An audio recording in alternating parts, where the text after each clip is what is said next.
Okay, welcome back. This is lesson 29, part 2.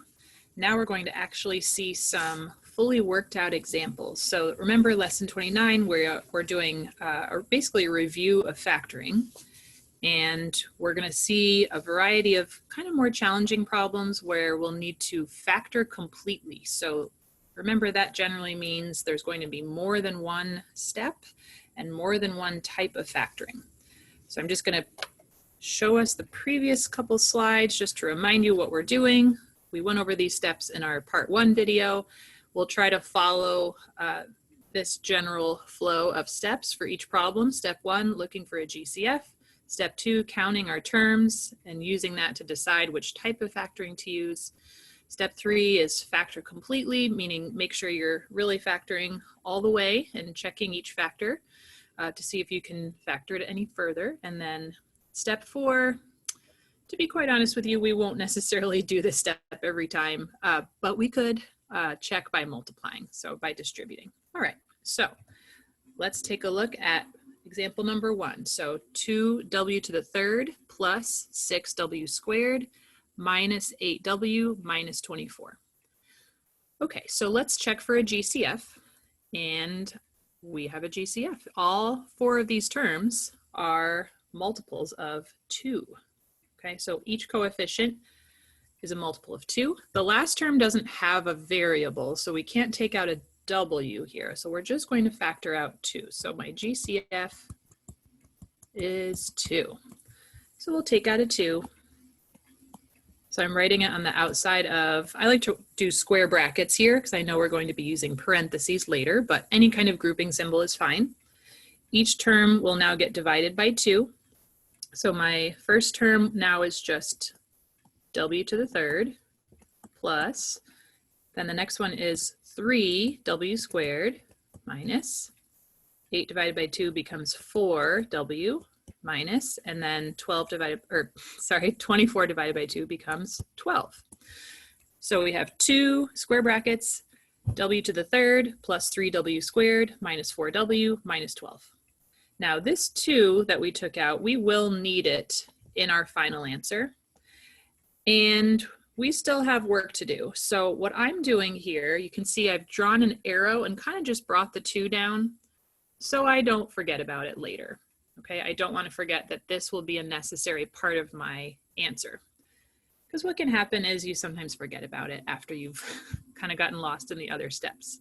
Speaking of which, we have more steps to do. So now that we've taken out a GCF of 2, let's focus on what's left here. So in our parentheses or square brackets, we have 4 terms.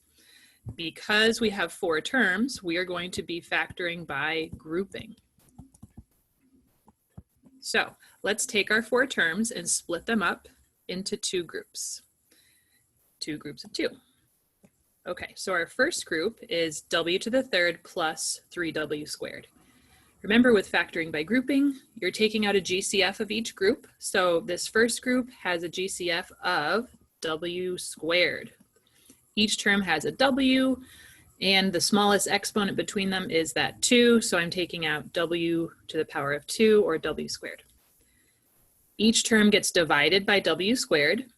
W to the third divided by w squared will now be just w plus 3w squared divided by w squared is now 3. So in parentheses, I now have w plus 3. Now let's move to the second group, which is the last 2 terms. So minus 4w minus 12. Let's look for a GCF there. 4 goes into 12, so we can factor out of 4. Notice that the first term in this group has a negative coefficient, so we're going to factor out a negative 4.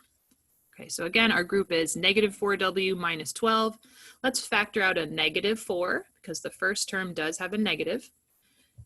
So each of those terms will be divided by negative 4. Let's see what we have left over. Negative 4w divided by negative 4 is now just w, and then this negative 12 divided by negative 4 is now plus 3. So in parentheses, we have w plus 3. So here's what we're working on now, just to kind of restate what we've just written. W squared parentheses w plus 3, close parentheses, minus 4 parentheses w plus 3. It's the w plus 3 that is the GCF now. That's the common factor. It's in parentheses. It's called a binomial factor. Let's rewrite that. So I'm rewriting w plus 3 in parentheses, kind of like I'm taking out a common factor. And then the terms that are left over, those come together in their own parentheses. So w squared minus 4 is what's in my second set of parentheses. Okay, so let's check our steps. I'm going to take us back to that slide with all the different steps and see if we've covered everything. So GCF, factor out if possible. Yes, we did that. We took out the 2. Step 2, count the number of terms. Okay, we had 4 terms in this problem, so we factored by grouping. We did that.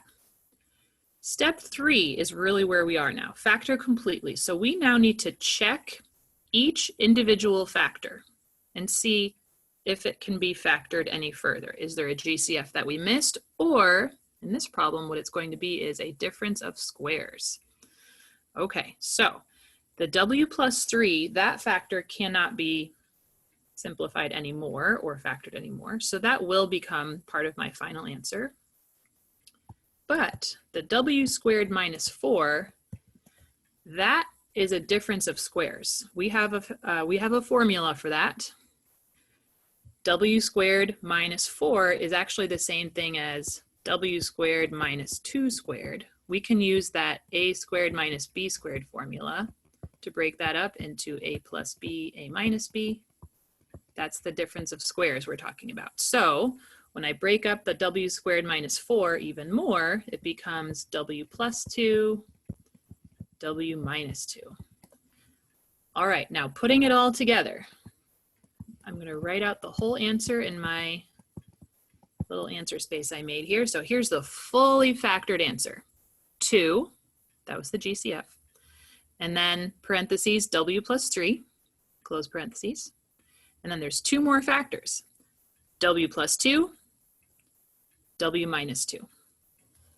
All right, so again, we took out a GCF of 2, then we factored by grouping, then we had to continue factoring. That was really the factoring completely that we had to do. The w squared minus 4 got broken down into w plus 2, w minus 2. Okay, so if we were to check this one, my advice for these longer factoring problems, it's kind of hard to know where to start when you're checking. I recommend kind of working backwards. So here's what I mean by that. Here, let me take you over to our whiteboard. Here's what it would look like to check. And I said we wouldn't necessarily check each answer in this particular lesson, just because it gets to be a little bit long, but still good to know how to do it. So if you're looking at the work we just wrote, the most recent terms that we had factored, let's use those as our first ones that we multiply back together. So w plus 2, w minus 2 becomes w squared minus 2w plus 2w minus 4, and that simplifies to w squared minus 4. Bringing down everything else, we have 2, and then w plus 3, and then w squared minus 4. Okay, where I would go from there is let's multiply the w plus 3 times w squared minus 4. That would become w to the third minus 4w plus 3w squared minus 12. I just used FOIL for that, distributing. And then the very last step would be to distribute that 2 GCF that we had taken out. So I'll just multiply each term by 2, 2w to the third minus 8w plus 6w squared minus 24. Okay, and let's check to see, are those the same terms we started out with? And they are, they're just a little bit out of order, which is okay. So this is not the only way to check. Another way to do it would be, you could start by multiplying the 2 at the beginning, but just be careful, only distribute it through that one set of parentheses at the beginning, not through all of them. And that's usually where there's some confusion. So again, with checking, with these longer factoring problems, multiply your factors sort of in reverse order from how you broke them up in the first place. So your checking process should almost mirror your factoring process. You should see each step just kind of in that reverse order. All right, just make a note that that was checking for number 1. All right, let's go back. All right, so that was number 1. We factored completely. Let's move on to number 2. Oh boy, okay. Number 2, 2,187 r to the 3rd plus 1,029 p to the 3rd. Wow, okay. So as you can see, there's 2 terms. There's a plus sign in between. Each variable has a 3 exponent on it. So probably this will end up being some kind of a sum of cubes. All right, but clearly these are big numbers that we're dealing with. And I don't really recognize either of them in our list of perfect cubes. And let's also remember, what's our first step when we factor? It should be looking for a GCF. So I'm going to take us over once again to our whiteboard. We're going to figure out a GCF here. And we're going to do it by making some factor trees. Alrighty, so we're really hoping for a GCF, right? I mean, if we can find one, then that means there's something we can factor out and the problem should become slightly more reasonable. All right, so 2,187. Let's see if we can break that down into some factors. Now, the first thing I would try is 2, but this is an odd number. So I'm going to use my calculator and take 2,187 divided by 3. And what I get is 729. So 3, I'm circling 3 because that's a prime number. I can't break it down anymore. All right, and then let's just work on breaking down 729. I might as well try 3 again. Divide by 3. And that turns into 243. I'll just keep trying 3 until it doesn't work anymore. 243 divided by 3 is 81. Okay, that looks more familiar. I know it goes into 81. I could divide by 3 again, actually, but I know that 9 times 9 is 81, so I'll just do that. 9 times 9. And then each of the 9s breaks down into 3 times 3. So look at all those 3s. Oh boy, okay. Okay, so probably if there's a GCF, it's going to be some kind of power of 3. We've broken down 2,187 into 3 times 3 times 3 times 3 times 3 times 3 times 3. All right, good. Let's look at 1,029 and see how we can break that one down. How about we try 3? 1,029 divided by 3 is 343. Okay, so I can see at least these 2 numbers have a 3 in common. Let's work on 343 and see if we can break that down anymore. Now on my calculator, when I divide it by 3, oops, now I get a decimal. Okay, that means that 3 does not go into 343. Because on my calculator, when I do 343 divided by 3, I'm getting 114.33333. I'm getting this long decimal. Not interested in decimals. So let's see if we can figure out some other number that goes into 343. Now it's odd, so I'll try another odd number. If I divide by 5, that will also not work. 343 divided by 5, that's another decimal. Let's try another odd number. How about 7? 343 divided by 7. Here we go, that's 49.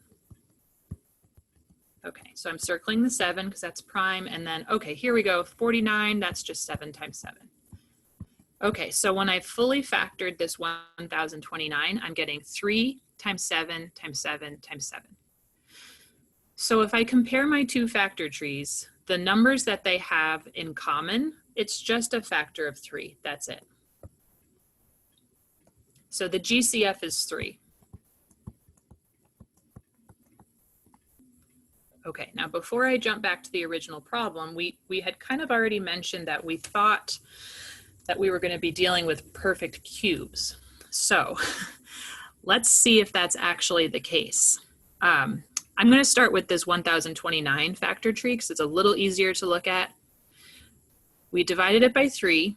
1,029 divided by 3 is 343. Now take a look at the 343 and the factors that we circled. We have 7 times 7 times 7. So you might recognize that number as 7 to the third. So that's going to become relevant because 7 to the third, that means 7 cubed is 343. That means 343 is a perfect cube. Let's take a look at 729. Now, we've broken this one down quite a bit further. We've broken it down as 3 times 3 times 3 times 3 times 3 times 3. Okay, so how is that going to help? Let's see. 3 times 3 times 3 times 3 times 3 times 3. If I can just pair up those threes, watch this. I'm circling 3 times 3 and then circling another 3 times 3 and circling another 3 times 3. Each of those is 9. This is 9 times 9 times 9. Okay, so 729 is actually equal to 9 cubed. These are big numbers, okay? So I picked this problem right from the homework. It kind of just scared me a little bit when I saw those big numbers, and I thought maybe you might have reacted in a similar way, which is why we're working it out together. So when you get to this problem on the homework, you might not see these exact same numbers, but I'm hoping to show you kind of a strategy for, okay, if you see really big numbers, you can break them down.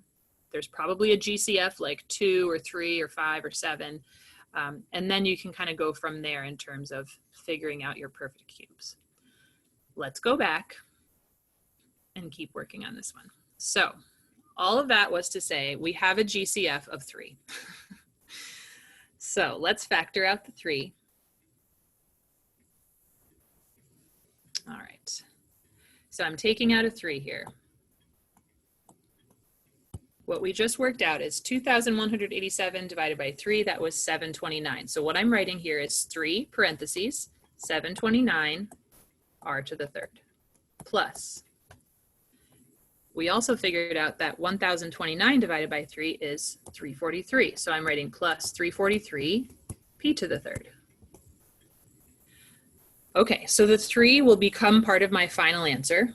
I'm just going to bring that down so I don't forget about it. And now let's focus on what's in parentheses. Again, we were sort of recognizing that this is probably a sum of cubes, and we figured out that 9 cubed is 729, and then 7 cubed is 343. So I'll just write that off to the side. 9 cubed, 729. 7 cubed is 343. All right, so when I factor this sum of cubes, I'm going to need to use a cube formula. And that formula has a and b in it. So I'll need to figure out what is a and what is b in my formula. 729r to the third, I can rewrite that as 9r to the third. I've written that in parentheses. And then 343p to the third, I can rewrite that as 7p in parentheses to the third. So in other words, a will be 9r and then b will be 7p. Okay, so I mentioned a formula. All right, so we can go and kind of look that up. We have our special factoring formulas that we saw in our part 1 video. So here they are, special factoring formulas. And the one we're going to be using is the sum of cubes. So that's this one right here. And we decided that a would be 9p, right? Oh, nope, just kidding. 9r, sorry about that.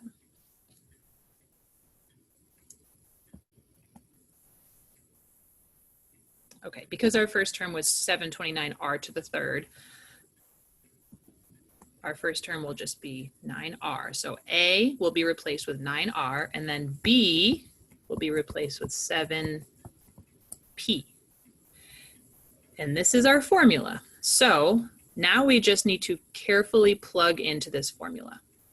A cubed plus b cubed equals a plus b, so that will be 9r plus 7p. That's the binomial part, and then the longer part, the trinomial.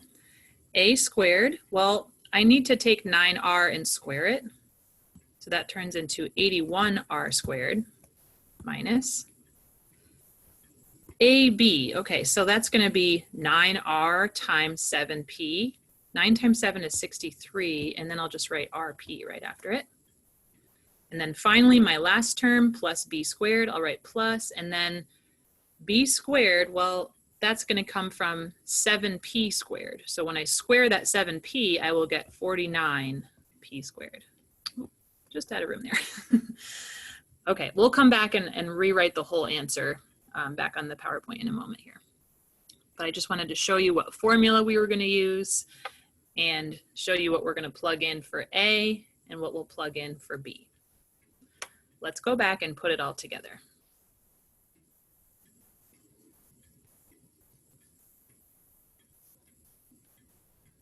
Okay, so once again, our formula is, let's see, we had a cubed plus b cubed equals a plus b.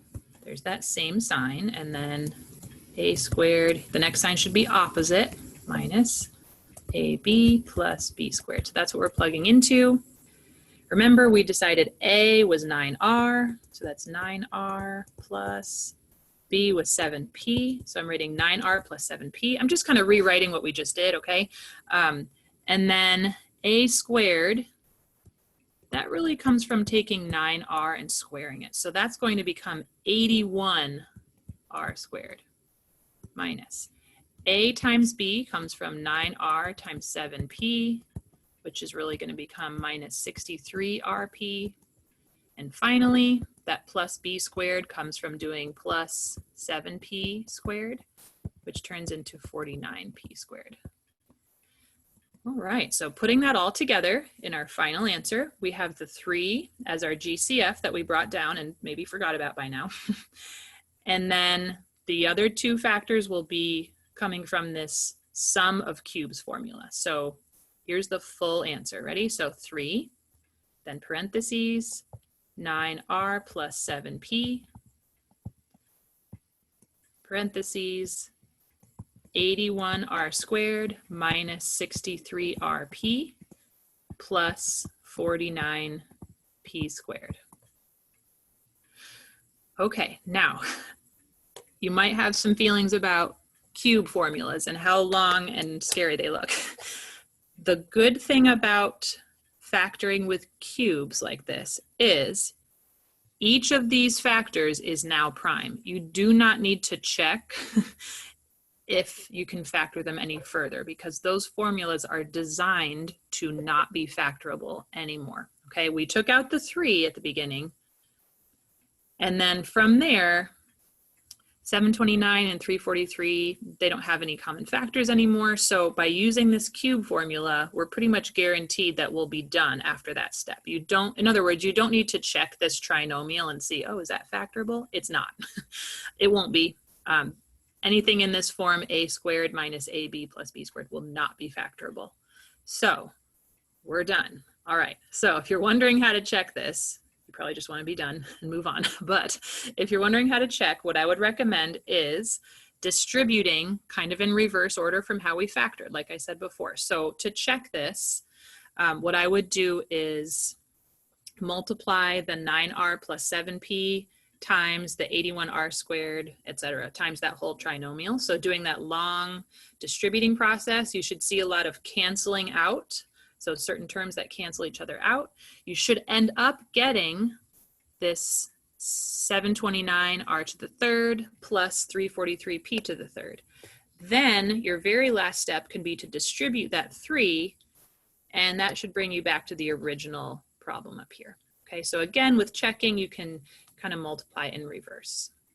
All right, so I am going to move on. I'm not going to show that full checking process for this particular problem because I want to move on and show you a couple more. So we've seen number 1 and 2, and we have number 3 and 4 to go. All right, here's number 3. X to the 8th minus y to the 8th. It looks so short and innocent, right? So let's see if we can go through our steps. Is there a GCF? Is there a greatest common factor? There is not. So the coefficients here are really just 1 and -1. So I guess if you're asked for a GCF, it's just 1.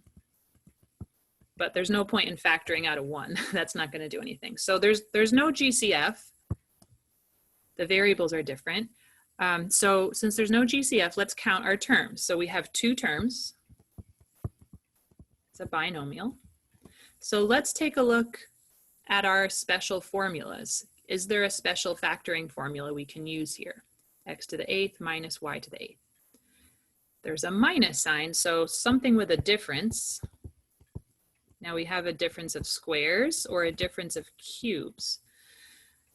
Squares, the formula would look like this, a squared minus b squared. And for cubes, it would be a to the 3rd minus b to the 3rd. We don't really have a 2 or a 3, but we have 8 exponents.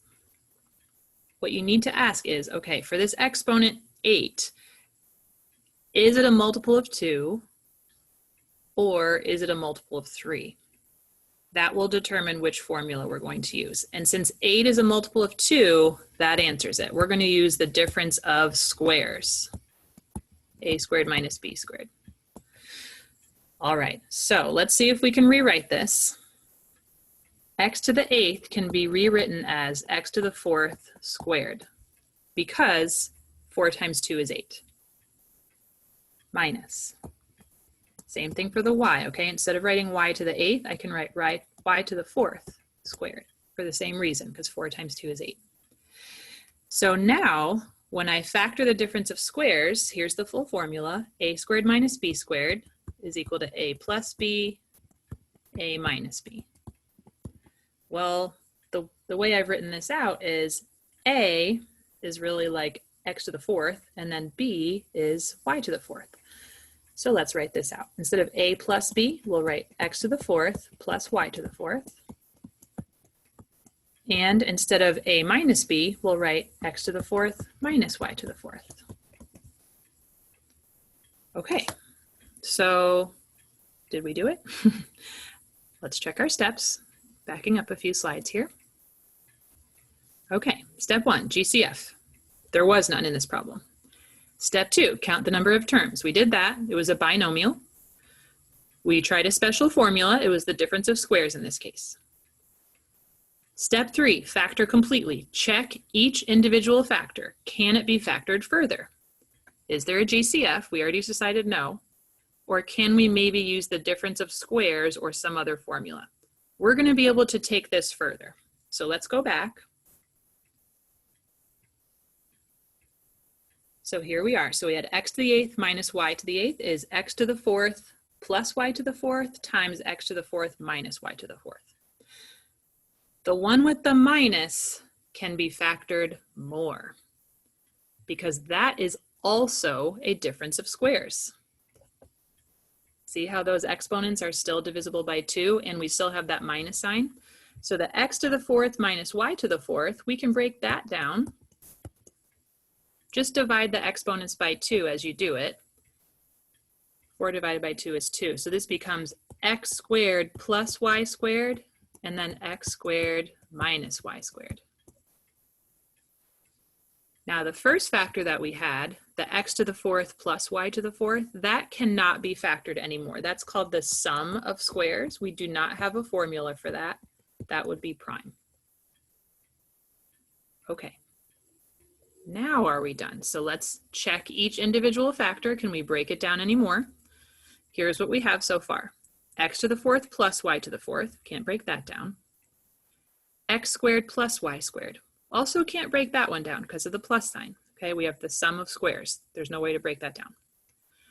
Our last factor, however, x squared minus y squared, that is almost the exact definition of difference of squares. So that one can be factored even further. So we're doing the difference of squares a third time now. X squared minus y squared turns into x plus y, x minus y.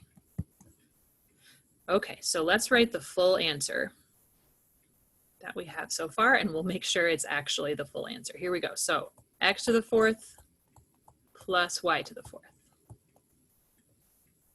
And then x squared plus y squared. Then x plus y, x minus y.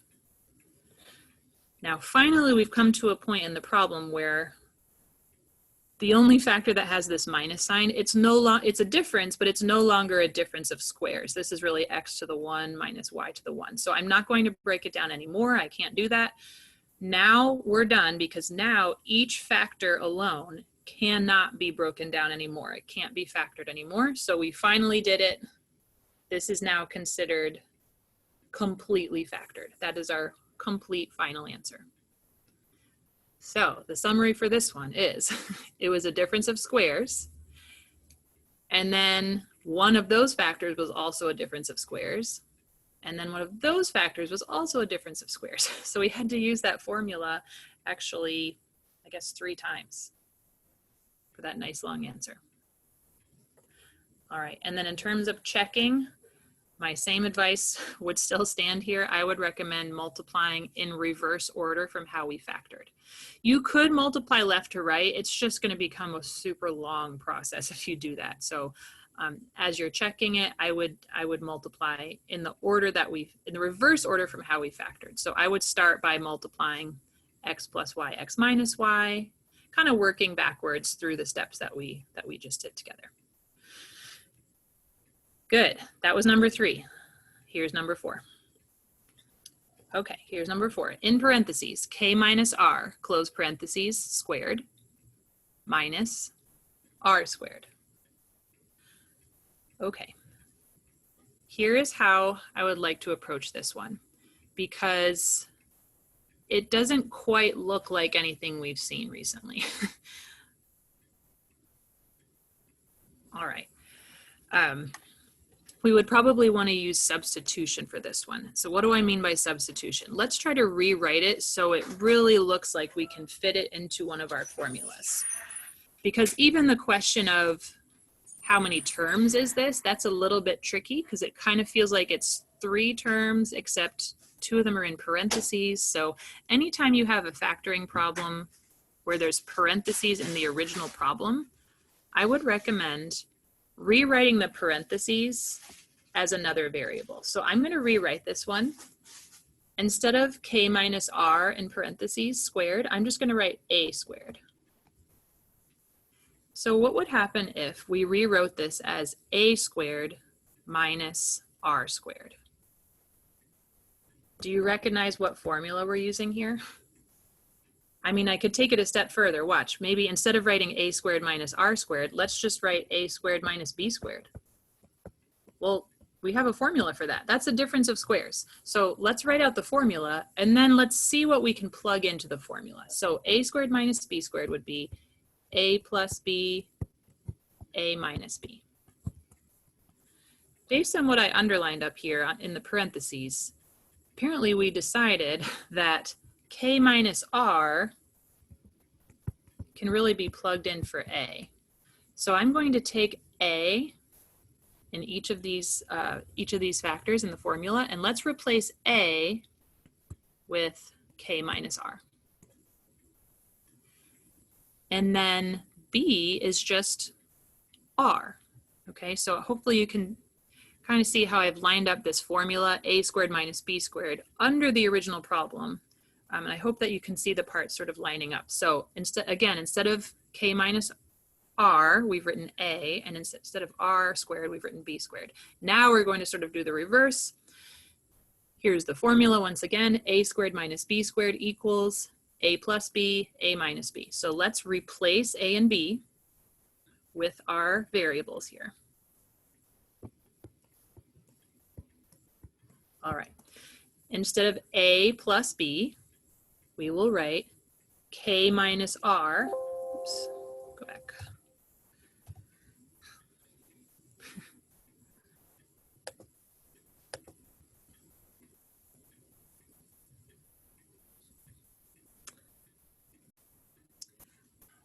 Okay, sorry about that. I had to pause a little bit. So here's where we are, just to kind of repeat what we were doing. A squared minus b squared equals a plus b, a minus b.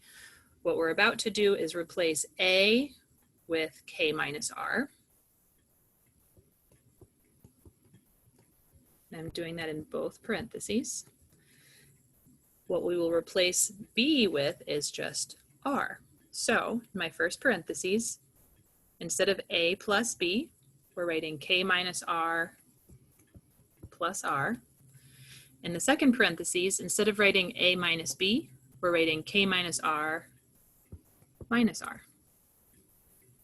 So saying it sounds more confusing. If you can see it, that there's some color coding happening. But again, just to repeat what we just did, a plus b, a minus b.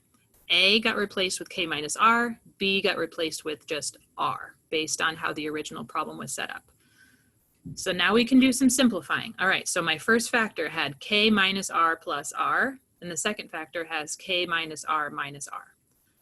There's a bunch of r's in here, okay, and we can simplify. So in my first factor, k minus r plus r, that's just k. The minus r plus r essentially cancel out. And then in my second factor, k minus r minus r, it might look like the r's cancel, but they don't. Minus r becomes actually minus 2r. So my final factored answer looks like this. I have k, and then parentheses, k minus 2r, close parentheses.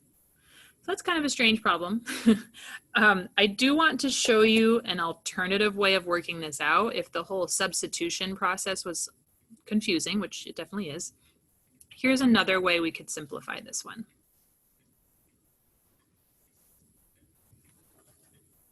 Okay, anytime we start with parentheses, we do have the option of multiplying first. That's not often recommended when you're factoring because multiplying is the opposite of factoring. But here's another way to start this one, okay? So in parentheses, we had k minus r, close parentheses, squared. Let's see if we can maybe work that out and multiply and see if that will change anything about this problem when we get to the factoring part. So I'm just multiplying right now.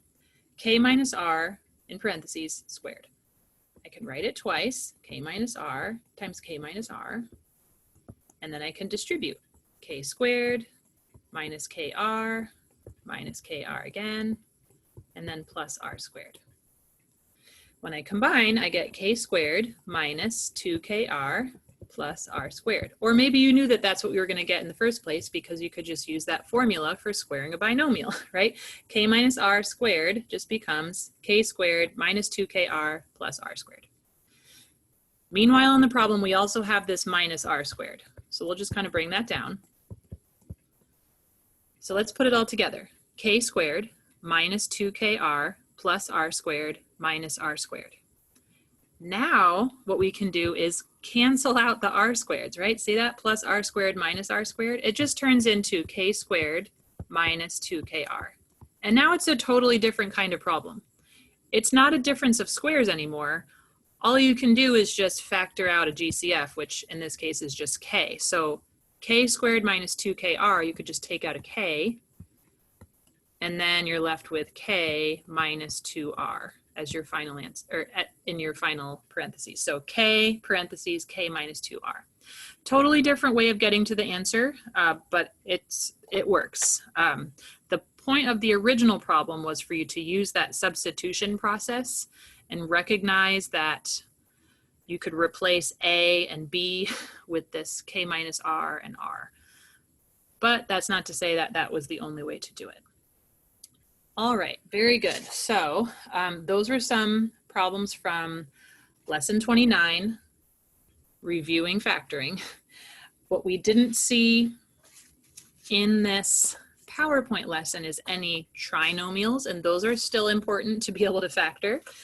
So I think the last thing I will do is take us over to the homework in MyLabs Plus and just see if there's any major concepts that we might have missed, and maybe we'll do just one or two more examples and just continue practicing, recognizing what kind of factoring to use for each problem.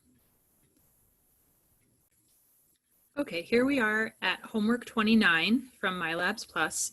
There's 24 questions here.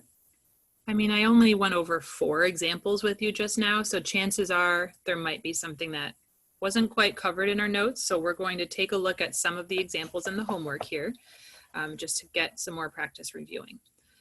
Now you've seen this before. Number one, you can see there's 5 parts remaining. This is one of those times when you have a multi-part question. Just trying to be extra helpful here. All right, so let's take a look. It says factor completely, 2p to the third minus 128 c squared p. So the first part of the question says, check for any factor common to all terms. Is there a common factor other than 1 or -1 in this expression? Yes, there is. So 2 goes into 128, and then both terms have a p. So I'm going to say yes, the GCF is going to be 2p. Okay, so here we go. Factor out the largest common factor. That will be 2p that I'll factor out. And if you take a look, if each of those terms was divided by 2p, 2p to the third divided by 2p, that just becomes p squared. And then 128c squared p divided by 2p becomes 64c squared. So that's what's left in the parentheses. So we have 2p parentheses p squared minus 64c squared. Okay, so that was the first step in factoring. It's identifying the GCF and taking that out. The next question is, here we go. The binomial p squared minus 64c squared is in a special form. What is this form? So our choices are a trinomial square, a difference of cubes, a difference of squares, a trinomial to factor by trial and error. So it's not a trinomial because there's only 2 terms. So it's not choice A or D. It's either a difference of cubes or a difference of squares. And the 2 exponents, p to the 2, p squared, minus 64c squared, that gives it away right there. This is a difference of squares. So that's choice C for me.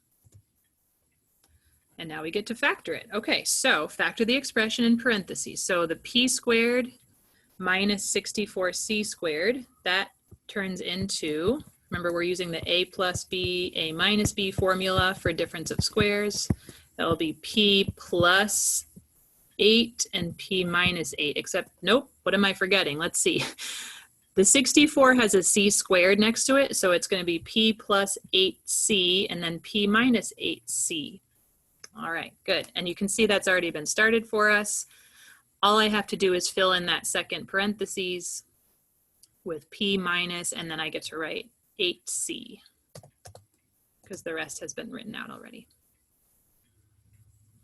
Okay, next question. Can the expression be factored further?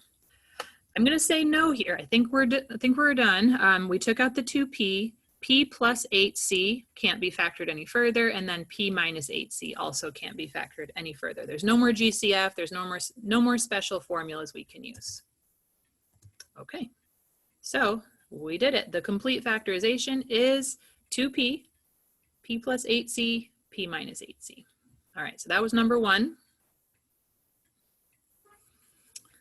All right, number 2, complete the sentence that describes one of the steps of the factoring strategy. Always look first for a blank factor. I'm going to say common factor for that. Oh, and that was a nice easy point to get. All right, good. Okay, this question should look familiar. In fact, the numbers are exactly the same. We went over this question in part 1 of lesson 29. Drag each of the items given below into the appropriate area below, depending on the type of polynomial. Choices may be used more than once. Okay, so number 1, 25y squared minus 49. We decided that that was, let's see, the difference of 2 squares. So I'm clicking and then dragging this to choice 1, maybe. Okay, looks like it might be a little annoying to drag with your mouse, but we can do it. Oh, and it's not going to let me check until we do all of them. Okay, so number 2, 36x squared y minus 9xy. We said that was polynomial with a common factor. The GCF was 9xy, I think. Number 3, 9y to the 6th plus 16x to the 8th. That one was prime. We're going to say none of these for that one. Number 4, 8a to the 3rd minus b to the 6th, c to the 9th. That's a difference of 2 cubes. Number 5, c to the 12th plus 1. We decided that was the sum of 2 cubes. Number 6, 4t squared minus 12t plus 9. That was a trinomial square or perfect square trinomial. Number 7, 4a squared plus 8a plus 16. Those have a 4 in common, so we'll say polynomial with common factor. And finally, number 8, 9x squared plus 24x minus 16. Again, see the previous video for working this out. We decided this one was not factorable, it's prime. So we're going to say none of these, none of those other descriptions works. So anyway, kind of a long multiple choice question here. All right, so it looks like it tells me the correct matchup. All right, good. That was number 3. Number 4, determine the type of polynomial given below. 25s squared minus 4. That's going to be a difference of 2 squares. And now, finally, number 5, I get to actually factor. Okay, so number 5. R squared minus 64. This is a difference of squares. This will be R plus 8, R minus 8. Okay, good. Here's what I wanted to get to. All right, so this is a trinomial. Factor completely. This is number 6. 5b squared plus 22b plus 8. So it's been a little while, at least it feels like it, since we went over factoring trinomials. There's different methods you can use. You can choose to do trial and error, or you can choose to do the AC method. I will remind you about the AC method for this one. So A is 5 and C is 8. Okay, so what we can do if we use this method is multiply A times C. So 5 times 8 would be 40. And I need factors of 40 that have a sum of that middle term, 22. So factors of 40, let's see, 1 times 40, 2 times 20, 3 doesn't go in, 4 times 10, and then 5 times 8. Okay, so which pair of factors adds up to 22? 1 plus 40 is 41, it's not that one. It's going to be 2 plus 20, adds up to 22. And the other 2 would also not work. So once I find those 2 factors of 40, here's what we do. I'll rewrite the problem. 5b squared plus 22b plus 8. You're going to take that middle term and split it apart using those 2 factors. Okay, so 22b can be rewritten as 2b plus 20b. Or I could write the 20 before the 2. It doesn't matter. My work would look different if I reverse the order, but either way will get me to the final answer. So I'm bringing down the other term. So now I've turned it into a grouping problem. So the AC method is sometimes also called grouping. So we have 5b squared plus 2b plus 20b plus 8. So I'll break that into groups.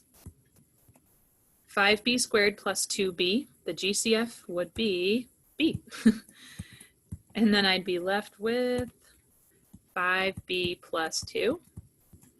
For my last group, 20b plus 8, their greatest common factor is 4, so I'll write plus 4.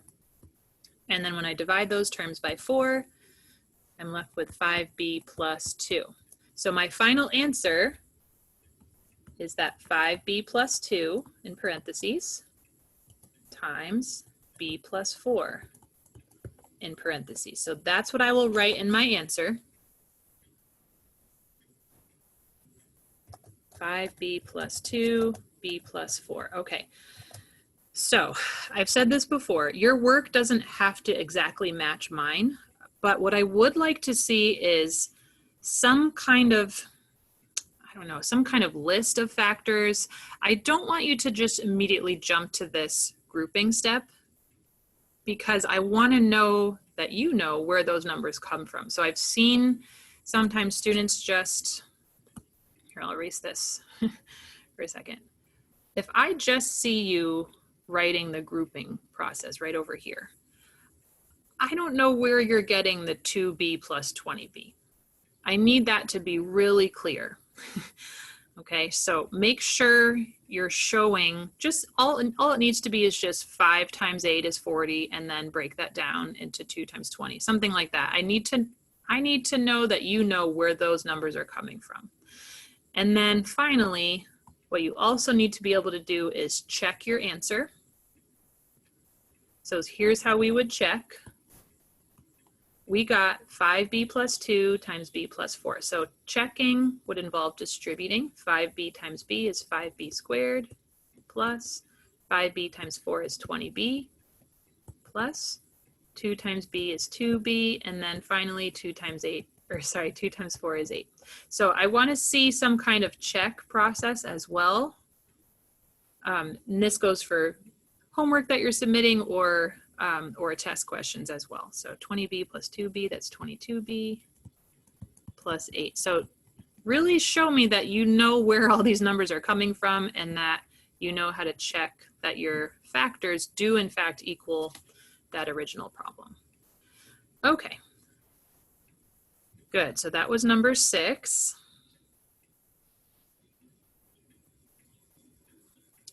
Okay.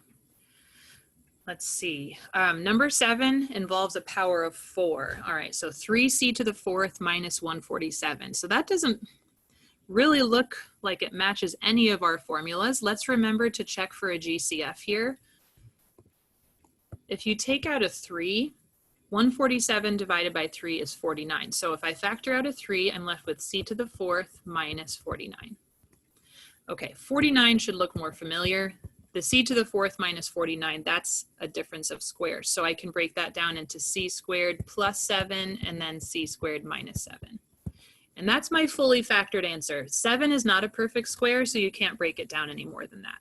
Okay, so 3 and then c squared plus 7, c squared minus 7. All right.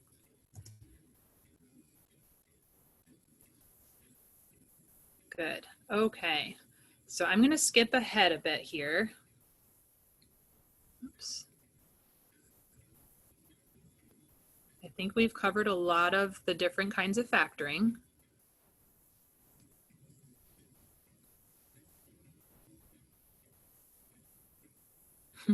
Number 14, those big numbers, this looks like a difference of cubes. We did do a difference of cubes question in the notes a little earlier. Okay, number 15 has 4 terms. That's definitely a grouping problem. All right. Number 16, 24c squared minus 5cg minus g squared. Wow, okay. Let's see if we can use, I wanted to find a trinomial where we were using trial and error again. Let's use that method here. So, do trial and error.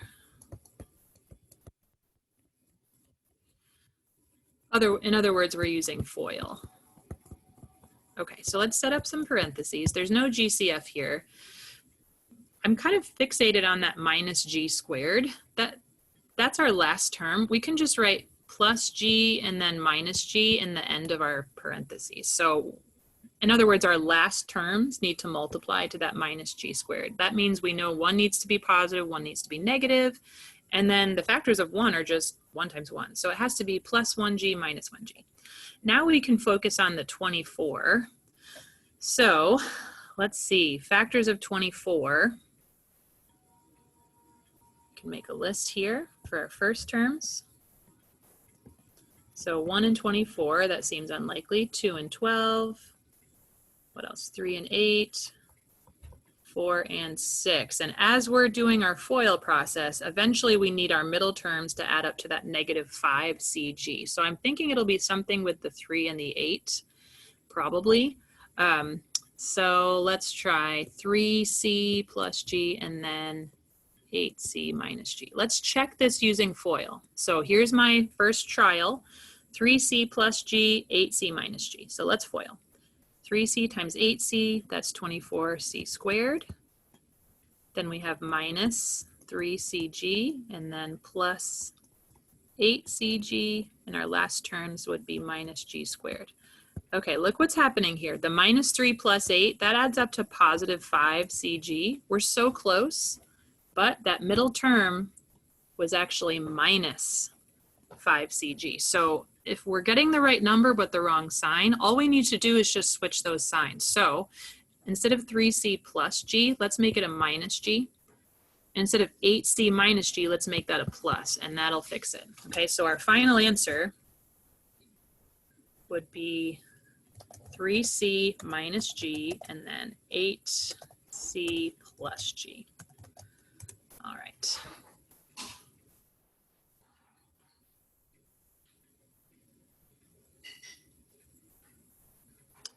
Okay, number 17. Looks like there's 4 terms here. There's also a GCF, I'll just tell you. So here's the full problem. 54m plus 54 minus 6m squared y minus 6my. The GCF here, I believe, is just 6. Yes, so you would want to start by taking out a 6. And then whatever's left over, then you could do grouping. So your final answer would have a 6, and then you'd have 2 binomial factors at the end after you finish grouping. So that was number 17. Okay, number 18 also has 4 terms with grouping. Number 19 also has 4 terms with grouping. Looks like there's a GCF here of 3. That's kind of similar to another one we just saw. Number 20, super big numbers here. 1024 s to the third plus 1458 k to the third. There's got to be a GCF for that one. You're gonna use that sum of cubes formula. I'm guessing the GCF is 4. Let's try that. I think it's either 2 or 4. All right, I'm trying to divide by 4 here. Oh no, it's not 4. I think the GCF is actually just 2 then. All right, 1024 divided by 2 is 512. S to the third plus 1458 divided by 2, 729. Okay, those numbers should look somewhat familiar. If you go back and look at that list of perfect cubes, 512 is actually equal to 8 cubed.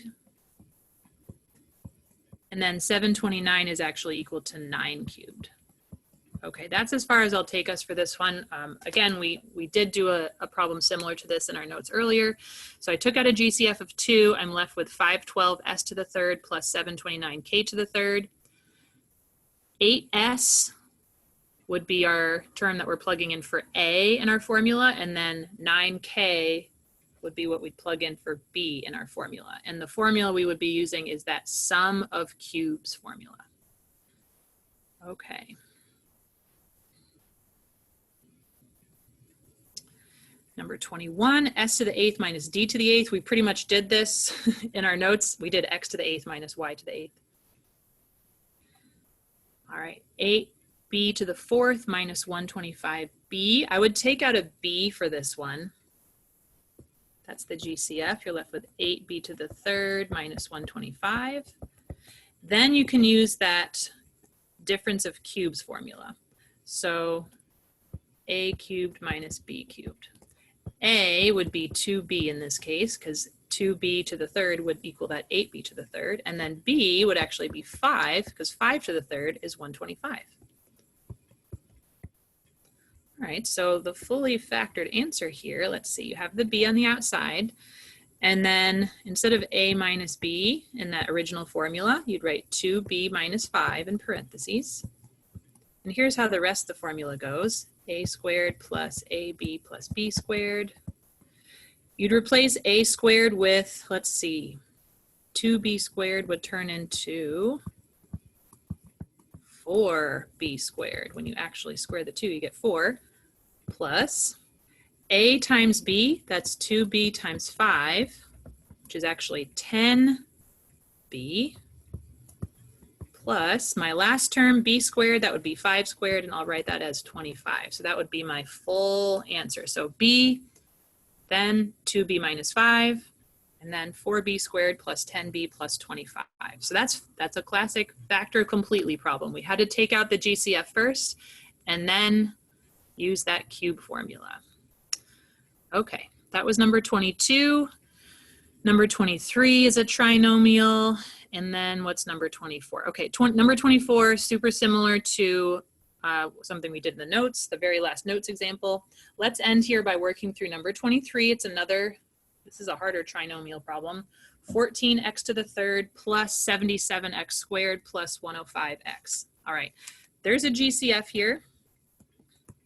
At first I thought it would just be x, but I'm noticing 14 and 77 are both multiples of 7. So I'm going to try doing 105 divided by 7. And yes, the GCF is actually 7x. All three of those numbers are multiples of 7. So let's take out a 7x.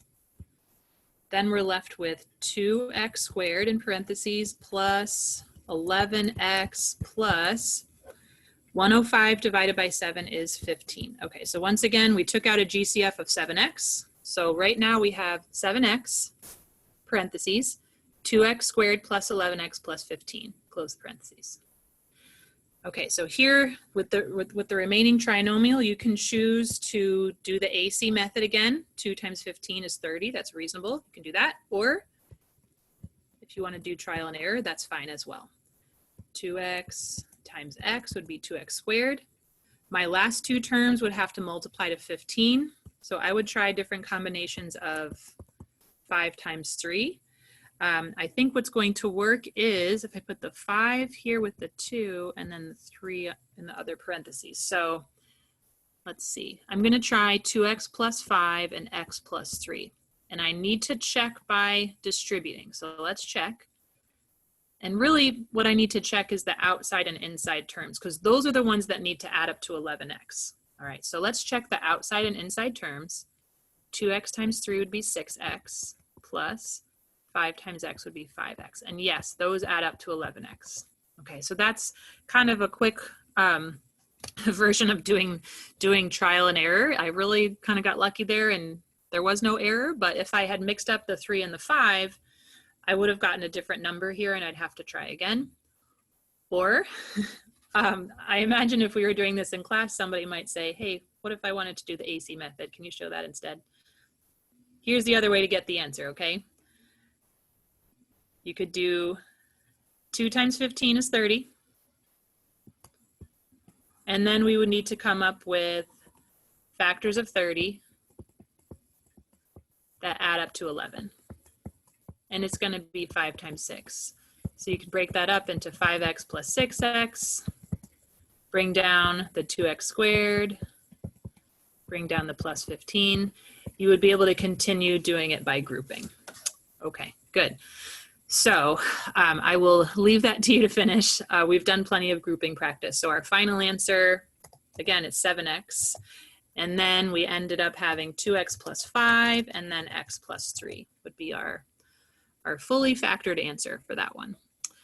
All right, good. So lots going on in this section, but hopefully it's helping you review all the different kinds of factoring that we've been doing over these past few lessons. So what we have left in this unit is lesson 30 and 31. Lesson 30 is our last factoring based lesson. And lesson 31 is a little different on square roots. So I'll see you soon for lesson 30. We're going to be solving equations by factoring. Okay, keep up the good work and I'll see you soon. Thank you.